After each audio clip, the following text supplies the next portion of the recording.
Una sa lahat, salamat sa Diyos dahil sa favor na ibinigay niya upang mapuntahan namin ang Indang, Cavite na may habang 60 plus kilometer dahil dumaan pa kami sa Naik.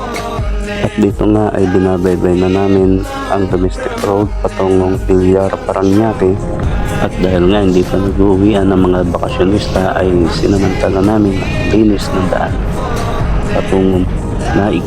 At dahil nakaramdam nga ng uhaw si Brother Jigs ay unti-unti siyang dumikit sa akin para sabihin baka may madaanan kami na pwedeng mainuman. At biglang pumasok nga sa isip ko ang bukuhan ni tatay dahil doon kami dumaan nung kami nagbike patungong Indang.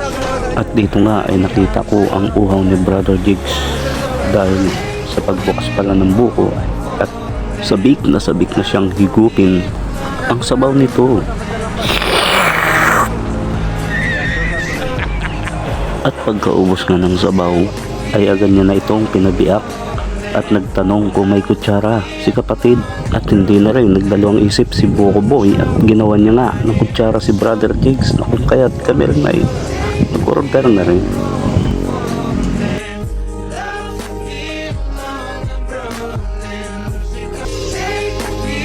At dito'y napansin ko na iba ang gustong inumin ni Brother Moises. Stop it! Ano kaya ang meron dito?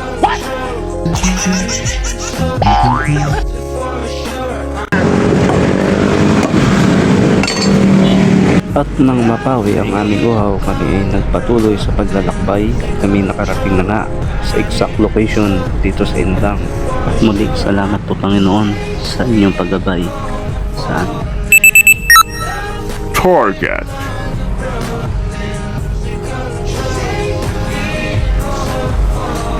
Dito nga po kami ay lumusong pababa sa Philomena Spring Nature Resort.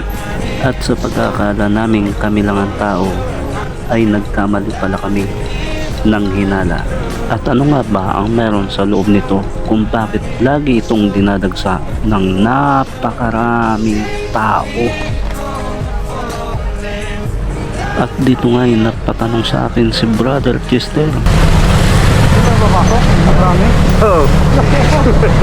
At nang kami nga ay nakapag-park na ay hindi na namin pinatagal at kami nakipagsiksikan na para kumuha ng entrance ticket. At tunay nga na napakahaba ng pila sa pagkuha pa lamang ng ticket ay talagang dito masusubok ang iyong pasensya.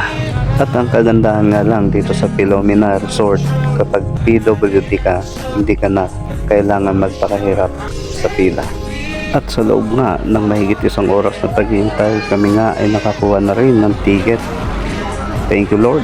At maraming nga palang salamat sa buhay mo kapatid Chester at Brother Moises, dahil kung hindi sa inyo ay wala tayong pagsasalusaluhan sa loob ng Philomena Resort. At syempre hindi mawawala ang pasasalamat sa Diyos sa pangunguna ni Brother Jigs.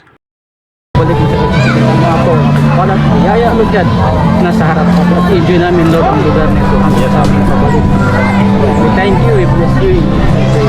Amen. Inilabas na ni Brother Chester ang kanyang dalang baka at tuna na nasa lata. At dito nga'y natutunan ko na hindi batayan ang sarap ng pagkain.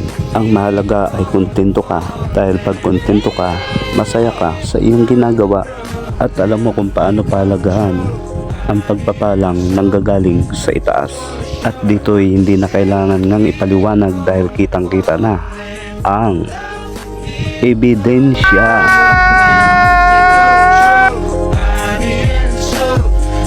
At habang kami nga ay nagpapahulaw, ay unti-unti na rin naming sinilip ang swimming pool kung marami bang naliligo.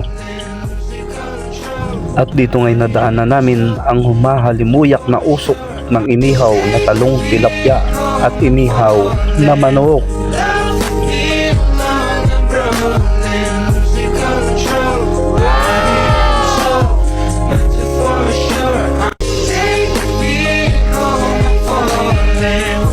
Dito nga ay sinilip na namin ang swimming pool. Sa bungad pa lamang ay kitang-kita na ang kumpul-kumpul na naliligo. At ang kagandahan lang dito, kahit maraming naliligo, ay tuloy-tuloy ang daloy ng agos na nanggagaling sa spring water.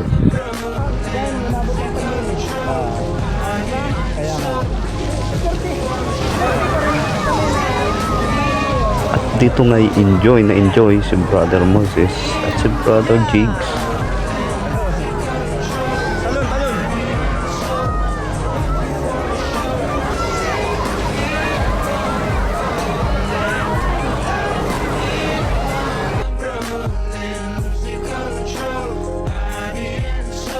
At habang kami nga ay nag-enjoy sa paliligo, si Brother Chester ay nakicharge muna ng cellphone.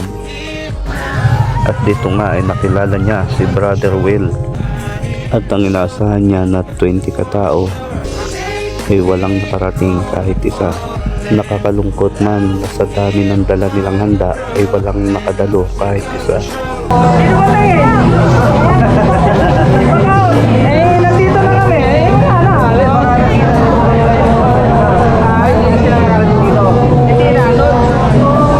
At dito ipinakilala na rin kami ni Bro Chester. Nash bro, Jigs. Sa Pasay kami ha. Si ate. At dito sinubukan nga rin namin maligo sa pang-apat na swimming pool. At dito enjoy na enjoy pa rin ang aking mga kapatid sa paliligo. At talagang namang sumuot pa sila sa tunnel.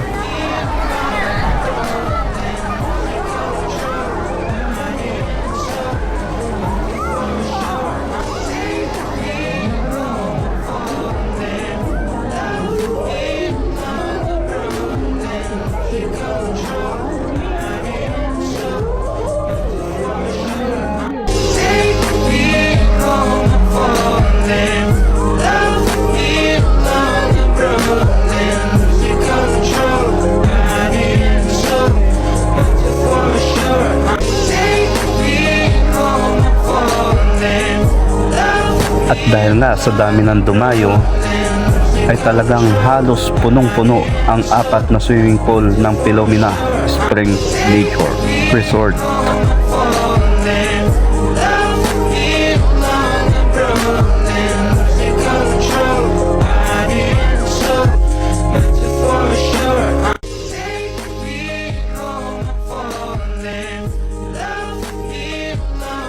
At dito ngayon nagkapintuhan na kami ni Brother Will.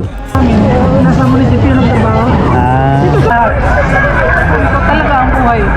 Kaya nga, Saka kung hindi naging kami rin, hindi nagiging straight yung landas ko rin. salamat bro dahil pinagkatiwalaan mo ako ng iyong karanasan. Makakaasa. At dito naman ay may isang batang mabait na nagpakilala sa akin.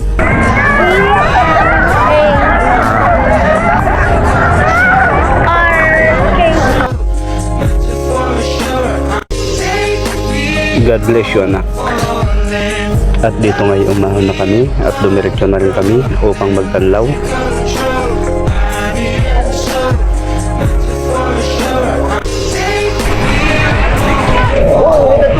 Minute.